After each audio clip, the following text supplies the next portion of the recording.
Russian President Vladimir Putin said in an interview broadcast on Sunday that Moscow will draw appropriate conclusions and hit new targets if Washington delivers long-range missiles to Kiev.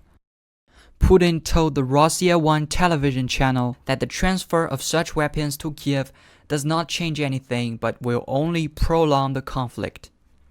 On Tuesday, U.S. President Joe Biden announced that the United States would supply Ukraine with advanced rocket systems that Kiev had requested. Ukraine's presidential press service reported that Ukrainian President Volodymyr Zelensky on Sunday visited the frontline positions of the Ukrainian military in the Zaporizhzhia region in the south of the country. During the visit, Zelensky inspected the operational situation on the front line and held talks with Ukrainian soldiers. Russian Defense Ministry spokesman Igor Konashenkov said Sunday that Russian forces have destroyed T-72 tanks and other armored vehicles supplied by Eastern European countries near Kiev.